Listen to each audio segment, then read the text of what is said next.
Hello Buriganga TV, আপনারা আমার কাছে একটু আসেন। আমারে হত্যার হুমকি দিতে, আমি আপনাদের সাথে এটা শেয়ার করতে চাই।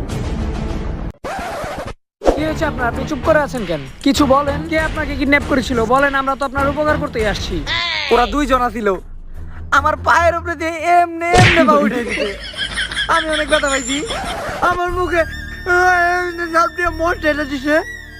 আমি মদ খাই না জীবনে, এইটুক একটা ছেলে, আমি কি মদ খাই? অনেক কষ্ট হয়েছে, এমনি ধরে এমনি যাইতে দিতে। শুনুন, কালকে যদি আমি মহিলা যাই তাইলে বুঝবেন আমি আত্মহত্যা করি নাই, আমার খুন করা হয়েছে। এই স্ক্রিপ্ট জানি কোন থেকে চিনা চিনা লাগে। হ্যাঁ, এই তুই তো দেখা যায় পরিমণিপুরে স্ক্রিপ্টই মাইরা দিছস। স্ক্রিপ্ট মেরে দিছস ঠিক আছে, কিন্তু তুমি যত বড় অভিনেতা হও, পরিমণির মতো অভিনয় তোমার হয় নাই। পরিমণি লিজেন্ড। আবেগ বোঝো, নাটক বোঝো না,